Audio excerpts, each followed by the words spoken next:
My 11-year-old daughter came home and her key didn't fit. She spent 5 hours in the rain, waiting. Then my mother came out and said, "We have all decided you and your mom don't live here anymore." I didn't shout. I just said, "Understood." 3 days later, my mother received a letter and went pale. It was just a normal day at work. Busy, chaotic, the kind of day that chews you up and spits you out in latex gloves. I didn't know it would be the last normal day for a long time. We were short-staffed again, half the unit out sick, the other half pretending not to be. I'd already been yelled at twice before lunch, once by a patient's family, once by a surgeon who thought sarcasm counted as leadership. I was running on 3 hours of sleep and one energy drink that tasted like liquefied metal. Then my phone buzzed in my pocket. Normally I ignore it during rounds, but something made me look. Maybe instinct. Maybe luck. 6 missed calls from Hannah. Hannah, my 11-year-old daughter, my quiet kid, the one who apologizes to furniture if she bumps into it. She never calls 6 times in a row unless it's important. I stepped into the supply room, shut the door, and hit call. She answered immediately. "Mom?" Her voice sounded small and tight, like she was trying not to cry. "What's wrong, sweetheart?" "My key doesn't work." I frowned. "What do you mean it doesn't work?" "It won't go in." "I think they changed the lock." "They?" "Grandma.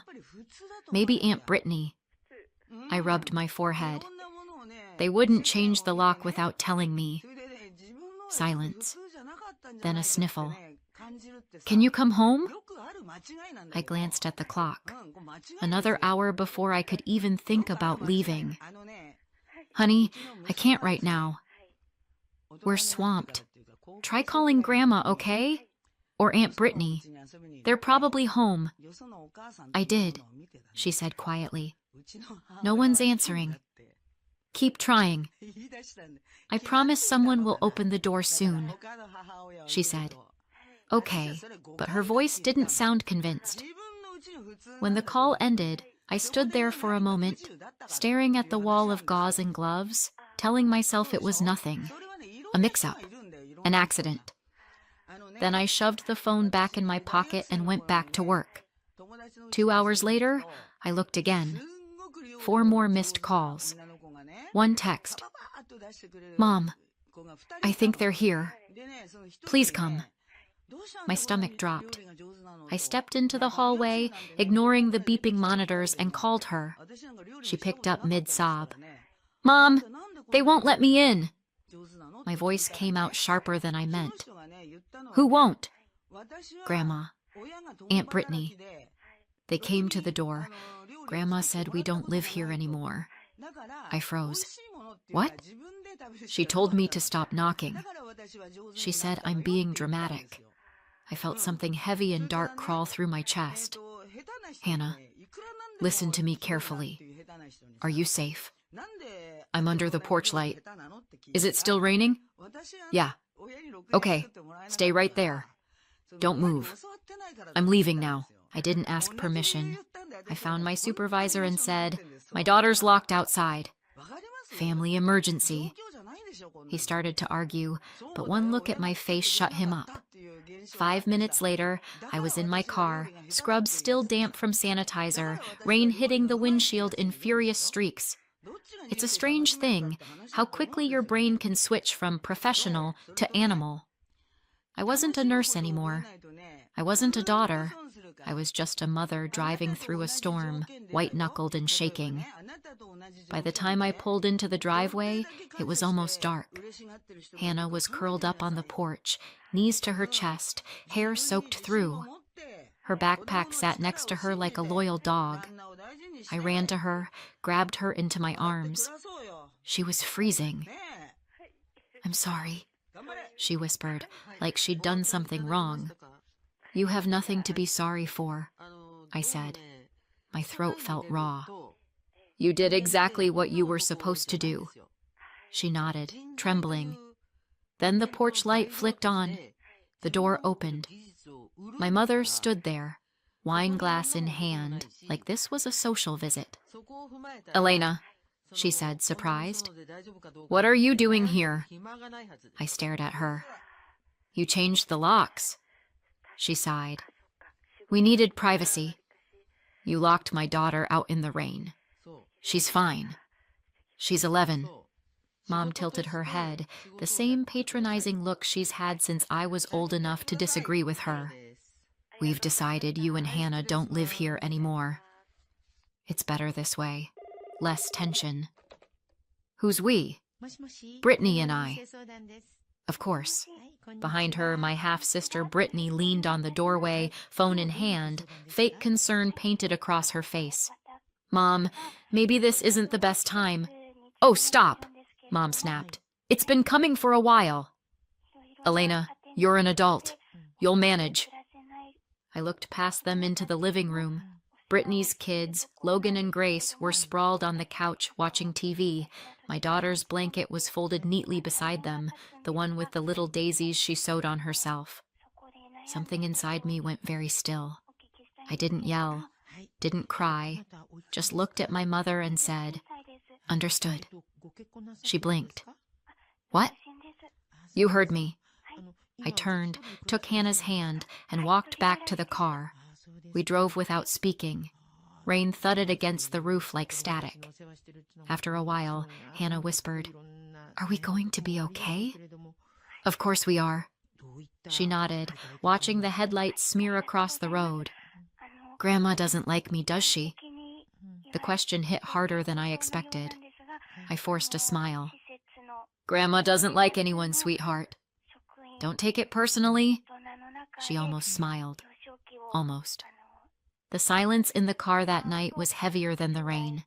Hannah fell asleep in the passenger seat, head against the window, while I kept my eyes on the road and pretended not to replay every word my mother had said. "You and your mom don't live here anymore." "Right. Because throwing out an 11-year-old is just good housekeeping." I wish I could say I was shocked, but when someone's been teaching you who they are for decades, you don't get to be surprised. You just finally start believing them. That's when I realized this didn't start tonight. It started years ago. When I was little, there were 4 of us in that house. Me, my mom, my dad, and Brittany, my mother's first daughter. 5 years older, 5 times louder, 10 times more loved. If Brittany sneezed, Mom grabbed tissues and applause. If I sneezed, she told me to do it quietly.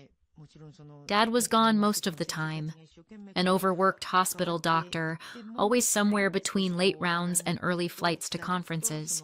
When he was home, he smelled like antiseptic and coffee. He'd pat my shoulder, tell me I was a good kid, then pass out in the armchair with his boots still on. I adored him for it anyway. At least he noticed I existed. Mom didn't, unless she needed a target. She called me dramatic when I cried and ungrateful when I didn't. She said I was too sensitive. Her favorite insult. Brittany could burn the kitchen down and Mom would laugh about kids being kids. I once dropped a glass of milk and got grounded for 2 days. Fair system. By the time I was 16, I was so desperate to get out that college looked like salvation. Even community college sounded like Paris. I thought distance would fix everything. Spoiler, it doesn't. When I met Hannah's father, I mistook attention for love. He was older, charming in the used car salesman kind of way, and I was 19 with the self-esteem of a houseplant. He bought me flowers once, so obviously he was my soulmate. A year later, I was pregnant. 2 years after that, he was gone. It ended the way cheap magic tricks do. Suddenly, and with everyone pretending to be surprised. He got a job in another state, or maybe another bar stool. I stopped keeping track. What I remember most is sitting in the kitchen with a positive test in one hand and a half-written nursing school application in the other, wondering how on earth I was supposed to do both. Turns out, you just do. You work, you sleep in 4-hour increments. You learn that crying in the break room counts as self-care. You also learn that being tired becomes part of your personality, but we managed. Hannah and I had a small apartment stacked with medical journals and unpaid bills, life held together with takeout and overtime. Not happy exactly, but free, and that was close enough. 3 years ago, Dad retired. He'd spent his life saving strangers. Now he wanted to save time. He called one afternoon, said he wanted to visit, catch up, make up for lost years. He actually did. He showed up every week with takeout and stories about impossible patients and miracle recoveries. Hannah adored him. He adored her back. They had the same quiet way of watching people, like they were cataloging every secret. Mom didn't like it. Every visit reminded her that I existed. Then he got sick. I won't name it. You don't need the word to feel the weight. All you need to know is that it came fast and didn't leave. Mom called one night, voice trembling in that way she thinks sounds fragile and tragic. He needs help, Elena. You're a nurse translation. Come fix this. So Hannah and I moved in. I told myself it was temporary, just until he got better, or worse. Those 2 years were the only time that house ever felt like a home. Dad was kind, grateful. I ran the place like a small hospital. Charts, pills, meals, order. Mom floated around acting like Florence Nightingale, except her uniform was wine and denial. When Brittany visited with Ryan and the kids, Mom lit up like the 4th of July, throwing dinner parties that looked more like auditions for sainthood. The moment they left, the lights went out again. 3 weeks ago, Dad's body finally gave up. The funeral flowers hadn't even wilted when the house started to change. Grief does strange things to people. Some fall apart. My mom redecorated. 3 days after the funeral, she was already moving furniture, humming to herself, calling it fresh energy. She started with Dad's room, painted it pale yellow, changed the curtains, moved out his books.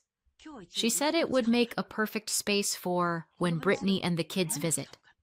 Within a week, it looked like a showroom. New bunk beds, toys, framed photos of Logan and Grace on the dresser. Not one of Dad. Not even one.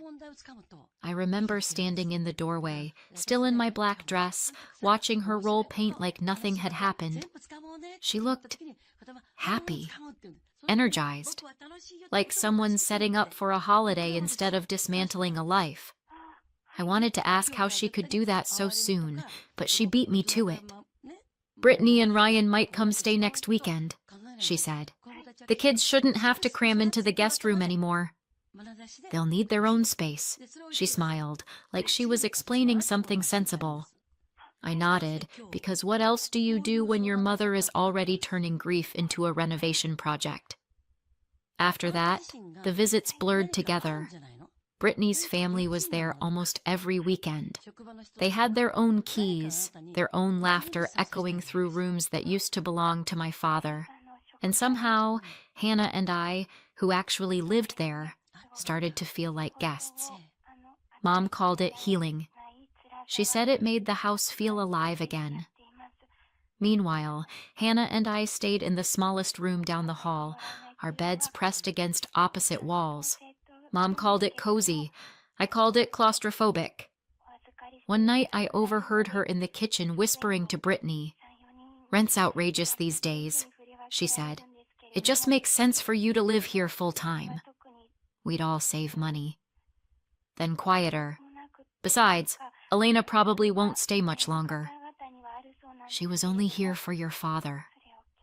I remember standing in the hallway, holding a mug of tea that suddenly tasted like metal.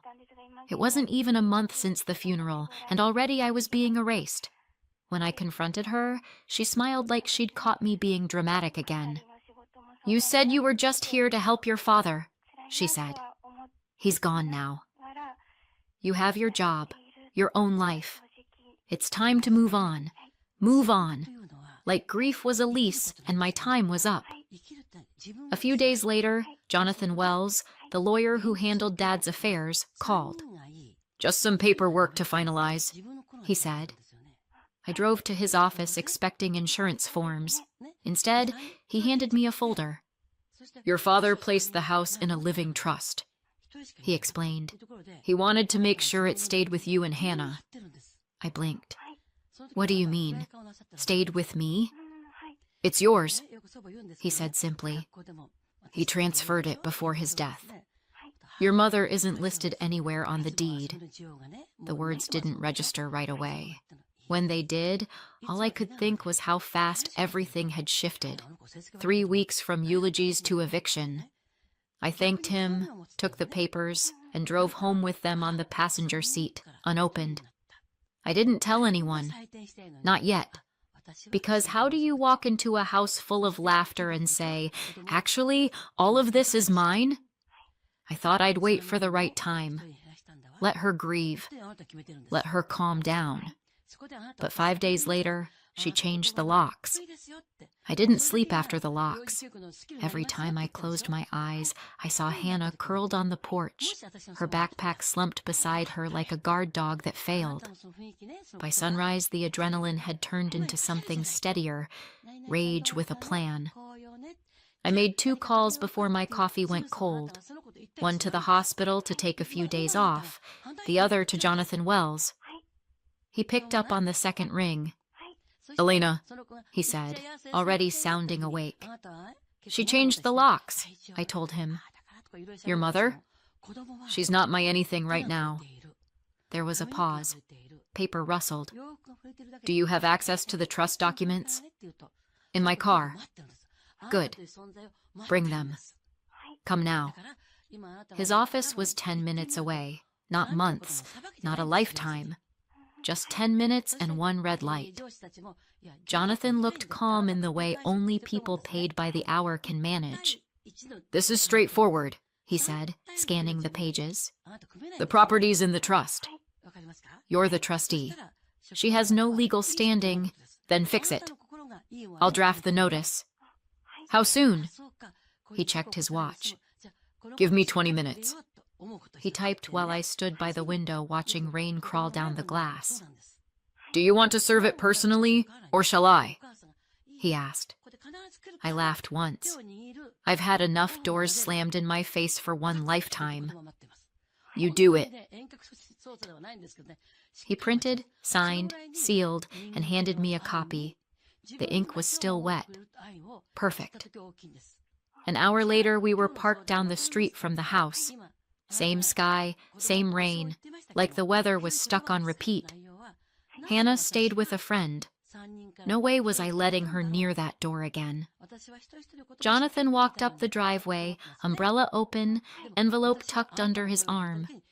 I stayed in the car, engine running, wipers ticking back and forth. Mom answered almost immediately. Even from here, I could read her body language. Impatient. Superior, the Queen interrupted. Jonathan spoke. Calm. Professional. He handed her the papers. At first, she didn't even look, just rolled her eyes and said something I couldn't hear. Then she read the first line. Her face changed. Brittany appeared behind her, holding a mug like she'd just been cast in the drama she secretly hoped for. She snatched the papers, scanned them, and started shouting. Jonathan didn't flinch. He said something brief, probably a polite translation of "you've been evicted," then turned and walked back to the car. Mom yelled after him, words lost in the rain. He slid into the passenger seat, closed the door, and said, "It's served." That was it. The drive back was silent except for the sound of the windshield wipers. I kept expecting to feel victory, but all I felt was the weight of exhaustion finally shifting off my chest. It wasn't triumph. It was oxygen. When we reached the corner, Jonathan said, "She'll try to fight it. I'd be disappointed if she didn't." He smiled faintly. "I'll handle any filings. For now, she's officially trespassing." "Good," I said. "Let her stand in my living room and explain that to the sheriff." He nodded once and got out, umbrella blooming above him. I watched him disappear into the gray before driving off. Back at my friend's apartment, Hannah was coloring at the kitchen table. She looked up. Did you talk to him? Yeah. Are we going home? Soon. She nodded, serious. Grandma's going to be mad. She's been mad since 1987, I said. She'll survive. Hannah giggled, the first real laugh I'd heard from her in weeks. I decided it was the sound I'd fight for from now on. That night, I couldn't stop replaying the look on my mother's face when she realized the house wasn't hers to rule anymore. For once, she'd opened a door she couldn't slam. I lay awake listening to rain hit the window, steady and endless. It sounded like patience. It sounded like waiting for the next move. Because there would be one. There always is. The days after the notice blurred together. Rain again, lawyers again, paper again. Jonathan called that same night. She's already hired counsel, he said. They're claiming you fabricated the lockout. Of course they are. They also allege undue influence over your father. I laughed. Because caring for a dying parent is suspicious now. He didn't laugh. He never does. I'm filing for emergency possession. The police report helps write. The report. I'd gone to the station that morning, sat under buzzing fluorescent lights, and told a young officer how my mother locked an 11-year-old outside in the rain.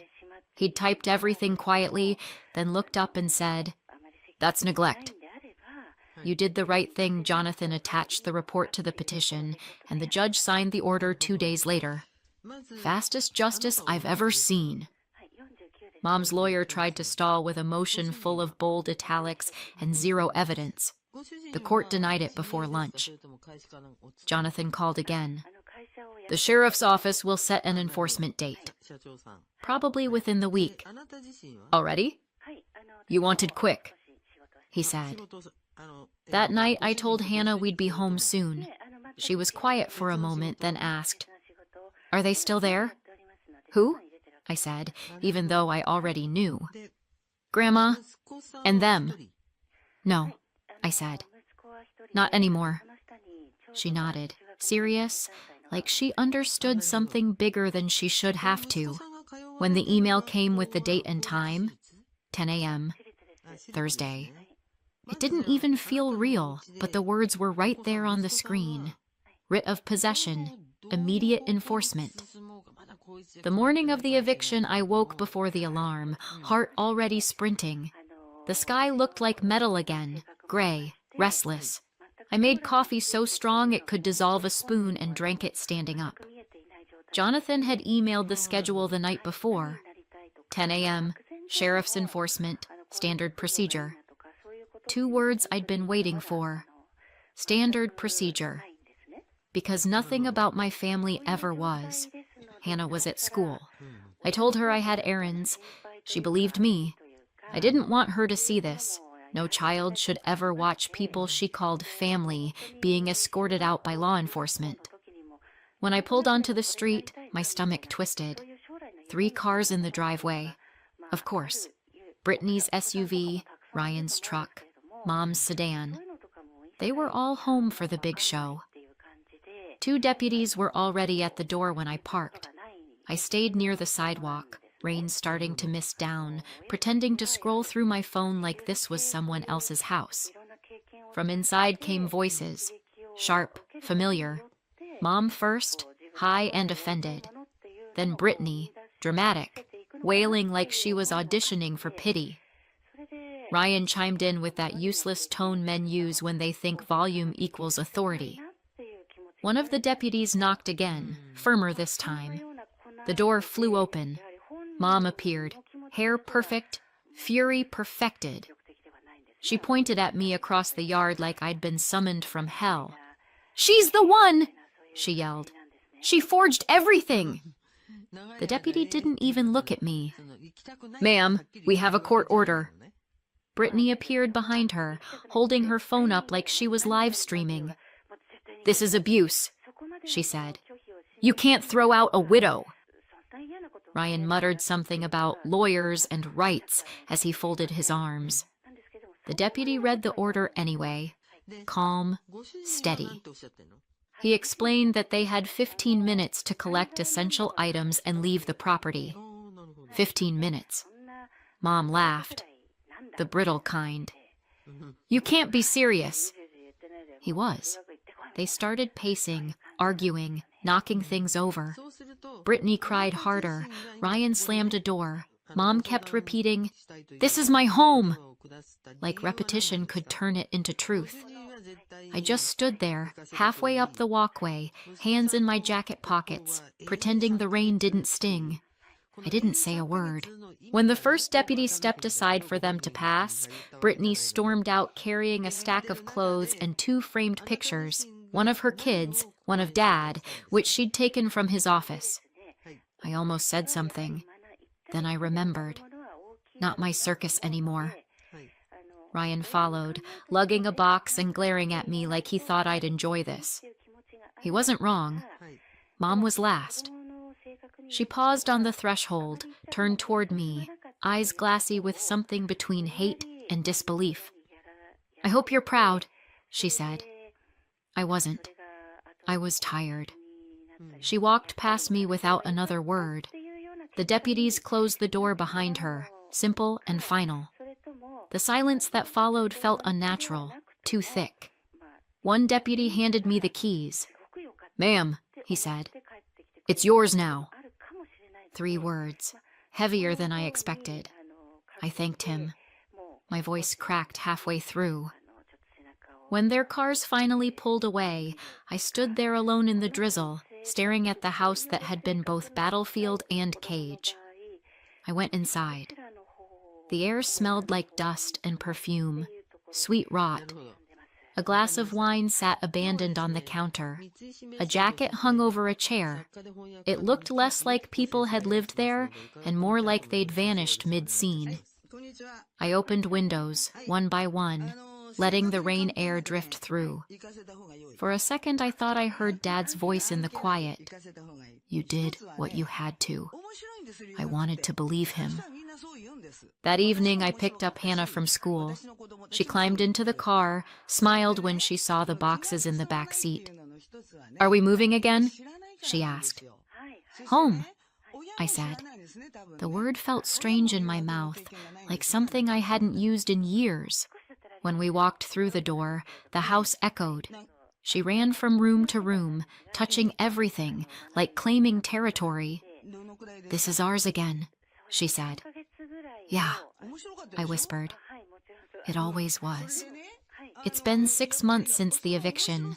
Hannah and I haven't spoken to any of them. No calls, no texts, no surprises. I blocked every number. Peace looks good on a screen. I still get updates, though. Small-town gossip doesn't need permission. Jonathan hears things through the legal grapevine, and a nurse I know from the old hospital still lives near Brittany. Apparently, Mom moved in with Brittany and Ryan right after she lost the house. It lasted about a month before things exploded. Mom started reorganizing their house. New curtains, new furniture, new rules. Ryan didn't take it well. They had a huge fight, and she locked him out. Cops got called again. He moved out a week later. Now Mom and Brittany live together, which everyone says is going great if you define great as 2 people passive-aggressively competing for oxygen. Their latest argument made it onto Facebook Marketplace comments. Someone screenshotted it and sent it to me. Mom was selling Brittany's old dining set. Brittany replied, "You don't even live here." Beautiful symmetry. As for us, we're good.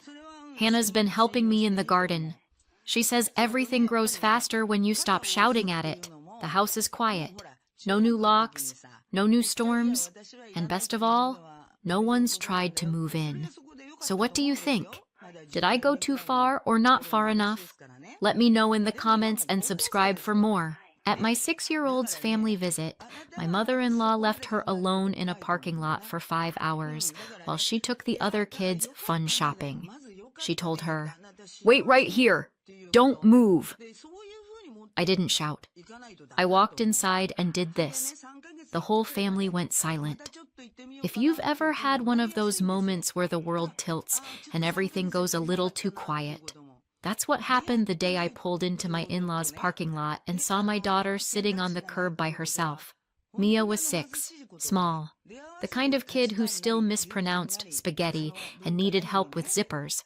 She was perched on the edge of the concrete like a discarded doll, knees pulled to her chest, pink backpack next to her. No shade, no water, no adults, just her. I parked faster than you're technically supposed to and got out. "Mia?" I called. Her head snapped up. She squinted against the sun, then broke into a shaky smile. "Mom!" She stood too quickly and stumbled. When I got close enough, I could see her cheeks were red, her hair sticking to her forehead. Her little sneakers were gray with dust. I dropped to my knees in front of her. "What are you doing out here alone?" "Grandma said to wait," she said.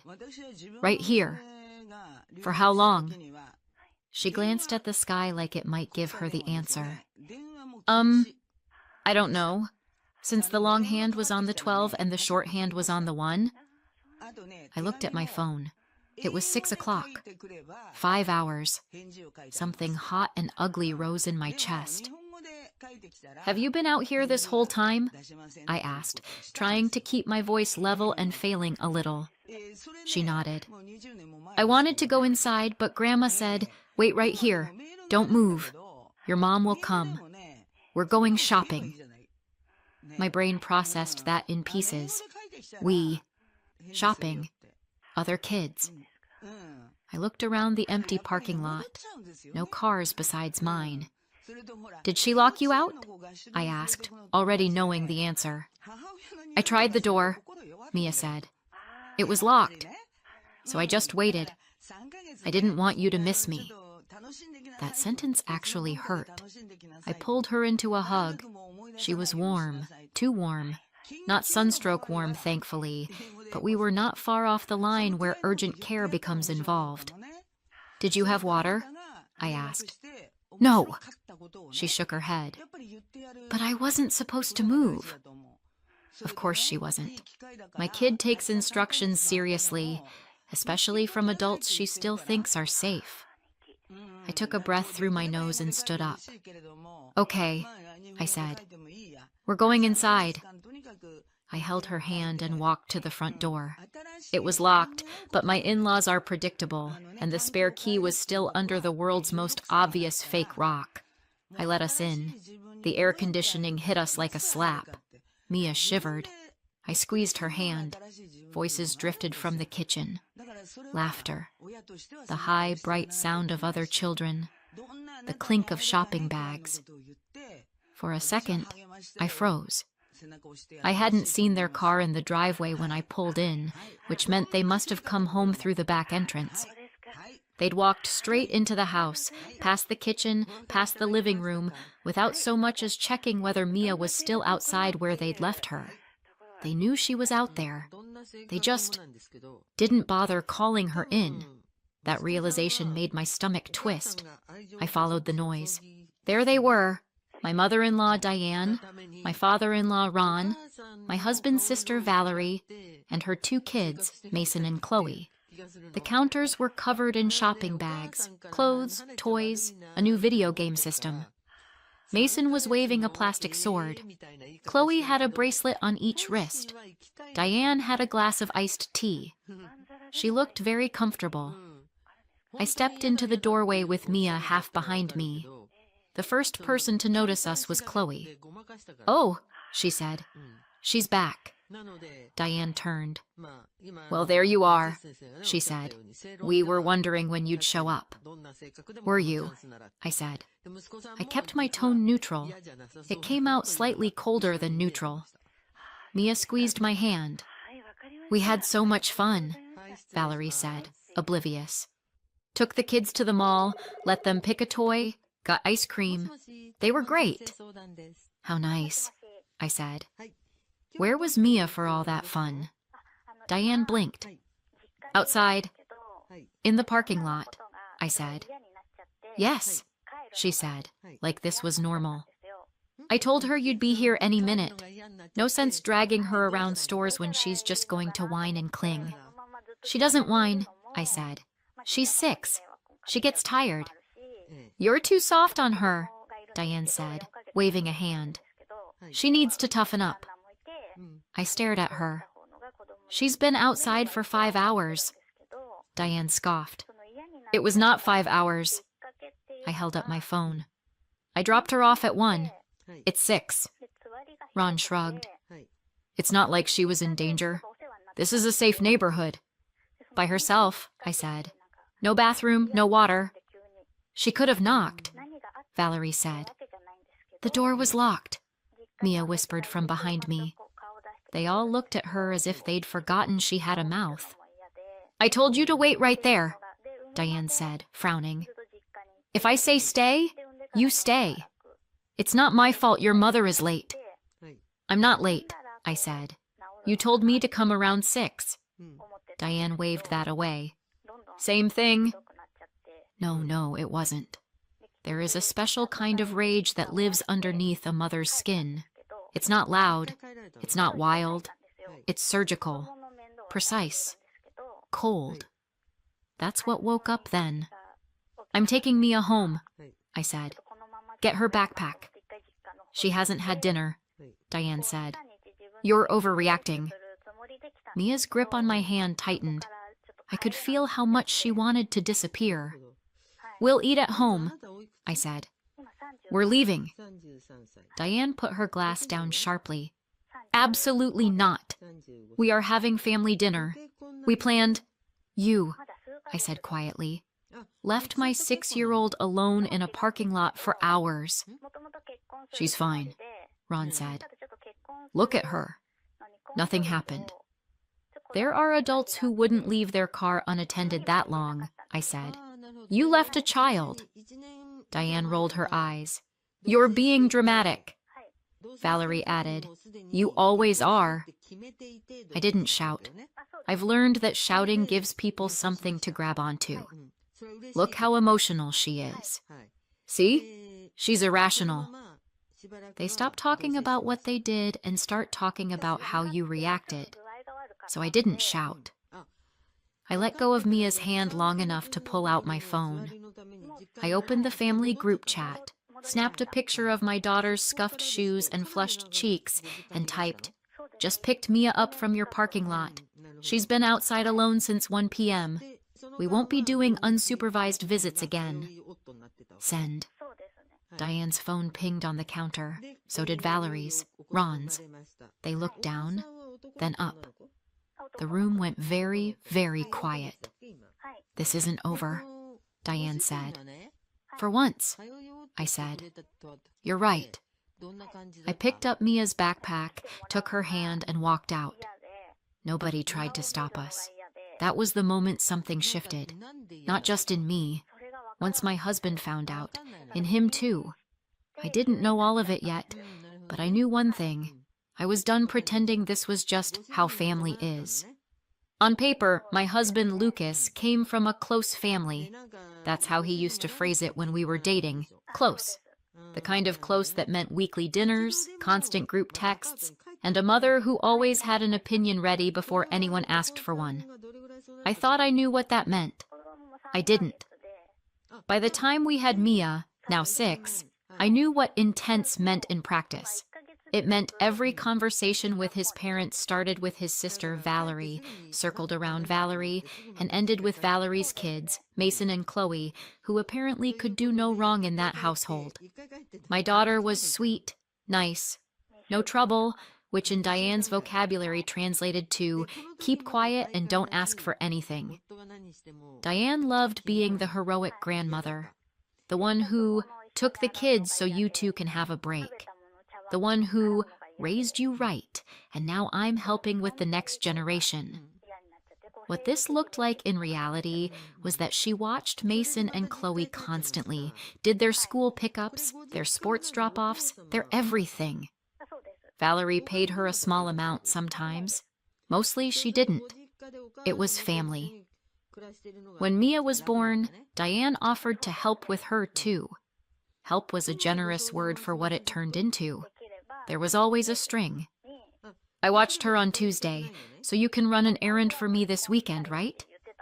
I took her to the park, so you don't mind sending a little something extra for groceries? I bought her a coat, so I used your card. Hope that's okay. Little leaks in the dam. Lucas had grown up being told it was his job to help. He was the reliable one, the responsible son. So when his mom hinted about money, he transferred it. When his dad mentioned being behind on bills, he picked up more shifts and paid them. When Diane sighed about how hard it was to keep the house up while also caring for Mason and Chloe full-time, he quietly set up a monthly transfer. He showed me the first one. Just for now, he said, until they catch up. 7 years later, it was still going. Every month, a bigger chunk of our budget than I like to think about went to his parents' account. On top of that, there were the little emergencies. They always had one. New tires, dentist, electric bill. Valerie's unexpected expense that somehow landed in Lucas's lap. He never pushed back. Not really. When I tried to talk about it, he would tense up and say, "They need it.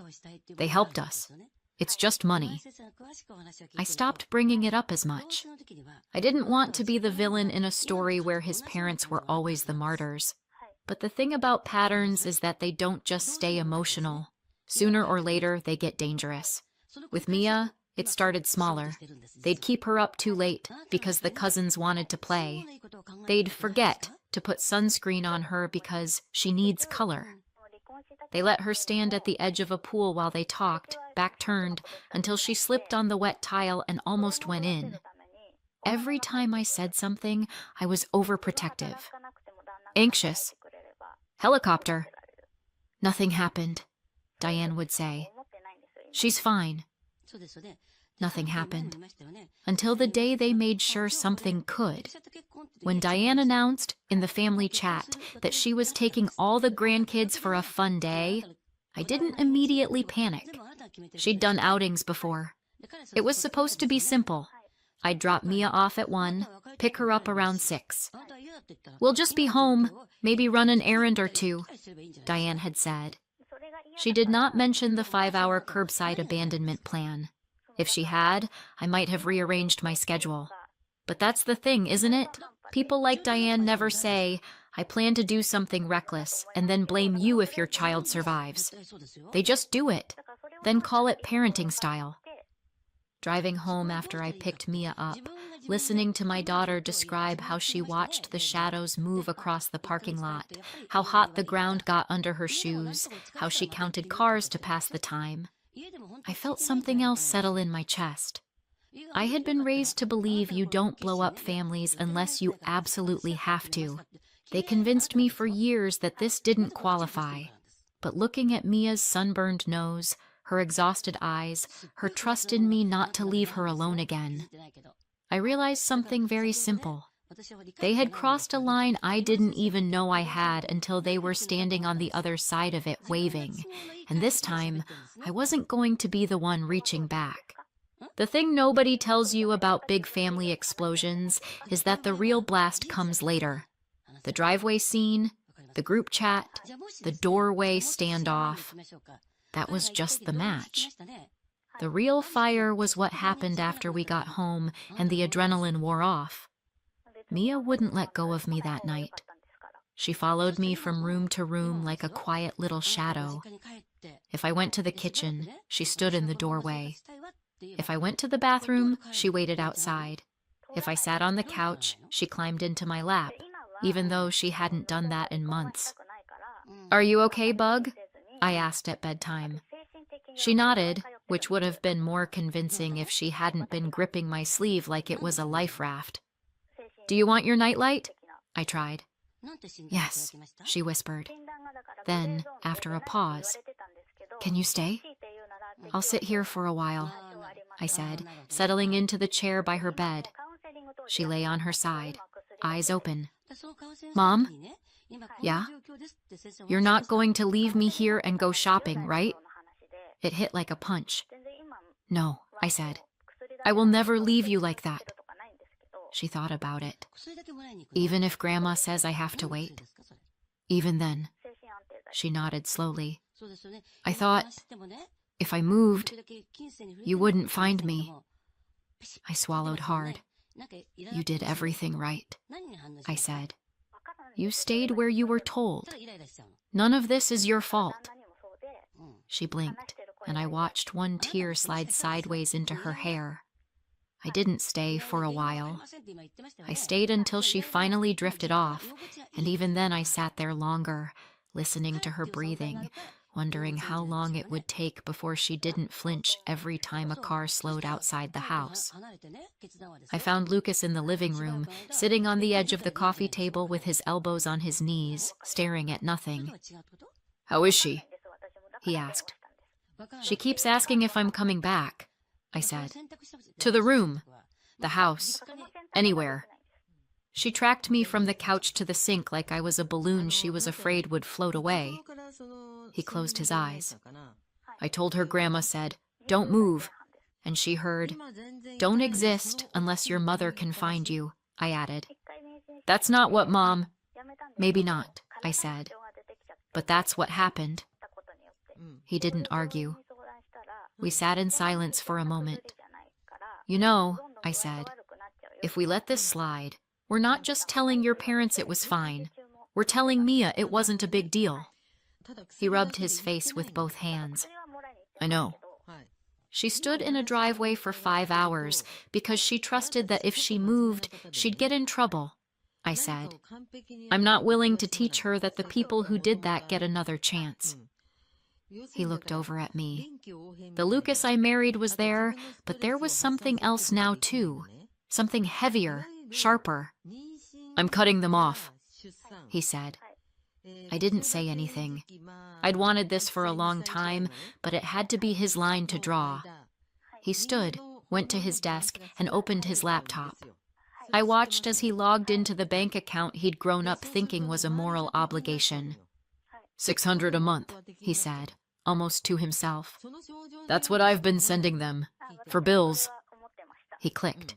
Another $200 into the extra account Mom pulls from, he added. For groceries with the grandkids. More clicks. And then there's the emergency fund, he said.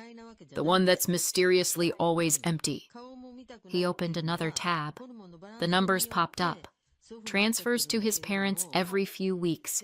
$250, $300, $400. The amounts varied, but the pattern was the same. How much is that? I asked. He did a quick mental calculation. Around $800 to $1,000 a month, on average. And that's just what you know about, I said. He clicked again. Not anymore, he said. One by one, he canceled the $600 recurring transfer, deleted the $200 extra, closed the emergency fund pipe. He removed their access to the card they'd borrowed and never returned.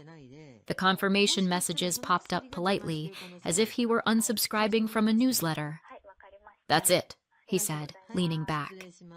That's a lot of money, I said. He nodded. We could have gone on vacation every year. Instead, I said, we bought them the privilege of endangering our kid. His mouth twisted. Not anymore. And contact? I asked. He picked up his phone. I'm not writing a speech, he said. They don't listen to speeches. He opened the family thread and typed. You left Mia alone outside for hours. There will be no more visits. Don't contact us again. He hit send. Put the phone face down on the table. That's it? I asked. That's it, he said. It took 6 minutes for his parents to notice. The phone buzzed with incoming messages. What is this? Call me now. You're overreacting. We did nothing wrong. Answer the phone. He didn't. I didn't. We sat in a strange, fragile silence while Mia slept in the other room. Then a new text popped up from his mother. If you want us to stay out of your lives, you will keep sending the money. If you cut that off and start telling your little parking lot story, We will tell everyone what really happened. It's your word against ours. You can't prove anything. I stared at it. There it was. Not even subtle. Wow, I said. They're not even pretending this isn't about money. Lucas read the message twice. His jaw tightened. They think we're scared to make this official, he said. Are we? I asked. He looked at me. No, he said.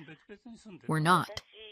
The next morning, while Mia sat curled on the couch watching cartoons without really watching them, Lucas looked at me and said, We're reporting it. We didn't need to discuss it. We just drove. The police station smelled like old coffee. A woman at the front desk glanced up as we walked in. I need to file a child endangerment report, I said. Her expression sharpened. What happened? I pulled out my phone and showed her the photo. The curb, the empty driveway, the heat on Mia's face. She was outside for 5 hours, I said. Completely alone. My in-laws took the other kids shopping and left her with no way in. The woman's jaw tightened. This way. In a small interview room, Mia clung to me, so she sat on my lap. There was no way she would have stayed home alone after yesterday. The officer asked only what mattered. Was she supervised at any point? No. Did anyone check on her? No. Where were the caregivers? At the mall. Did she have a way to get inside? No. The doors were locked. The officer looked at the photo, then at Mia, then at us. This is serious, she said. She took the report quickly, timeline, photo, statements, and slid a case number across the table. Before we left, she crouched beside Mia. You did nothing wrong. You were very brave. Mia leaned into me without speaking. We walked out holding the case number, cold, official, undeniable. It didn't fix what happened, but it made sure no one could pretend it wasn't real. At home, I opened the extended family chat, the same one where Diane had called me dramatic 2 days earlier. I typed, For those who still aren't sure what happened, Mia was left outside alone from about 1 p.m. to 6 p.m. at my in-laws' place. The door was locked. No water, no supervision. We have filed a report with local police, so there is a record of what happened. We will not be discussing it further. I attached the curb photo again and hit send. Lucas watched over my shoulder, then added his own message beneath mine. Any questions? Ask me directly. Do not go through my mother. Then we put our phones down. It took about 30 seconds. Cousin. Wow. I didn't realize it was 5 hours. Aunt. That's not old school parenting. That's dangerous. Another cousin. I thought this was being exaggerated. I don't anymore. Diane jumped in. How dare you send this to everyone? You are trying to destroy us. You went to the police? Over family? Ron followed. You're making us look like monsters. Someone else replied before we could. No one made you do that. You did that yourselves.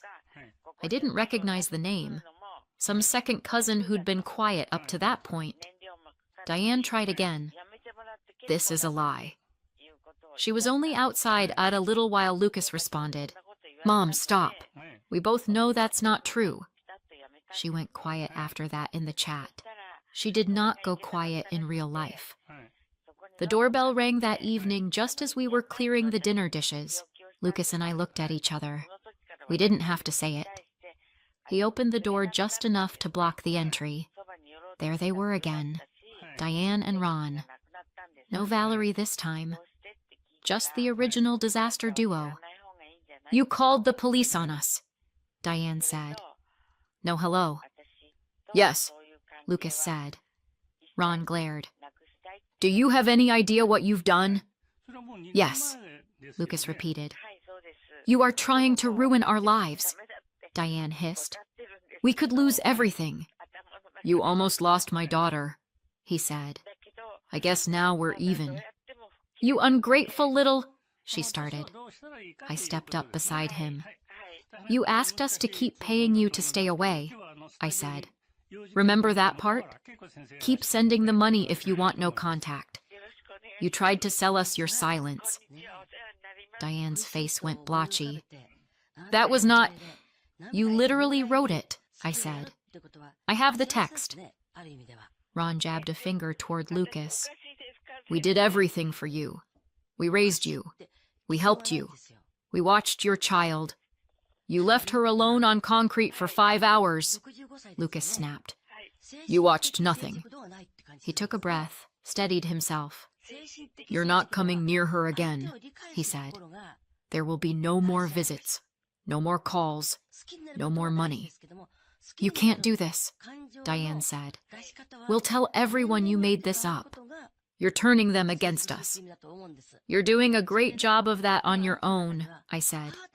She swung her glare to me. You did this. You poisoned him. I met her eyes. I didn't poison him, I said. I just stopped diluting the truth.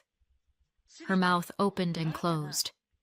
You're going to regret reporting us, Ron said. This will follow us everywhere. Good, I said. Maybe then you'll take it seriously. We should call our lawyer, Diane muttered. We'll get grandparents' rights. A judge will make you... If you try that, Lucas said quietly.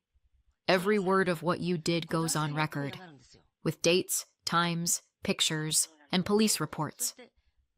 They stared at him like he'd grown a spine in front of them, and they hadn't received a memo. You think no one will believe us? He asked. Try us. For a moment, no one moved. Then Ron tugged Diane's arm. We're not getting anywhere, he muttered. She yanked it back, but the fight was gone from her eyes. For the first time, she looked less outraged and more scared. Not for Mia, for herself. You're choosing her over us, she said one more time. Like repetition might make it less true. Lucas didn't hesitate. I'm choosing my daughter, he said. And myself. He closed the door. We waited. No pounding, no shouting. Just the muffled sound of their voices retreating down the walk and the car doors closing.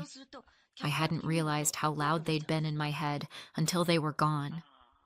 Later that night, as I tucked Mia in, she asked, almost casually, Is Grandma coming back?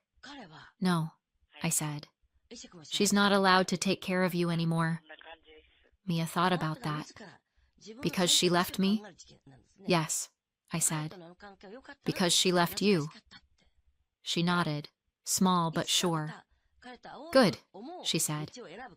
I didn't like waiting. I brushed her hair back from her face.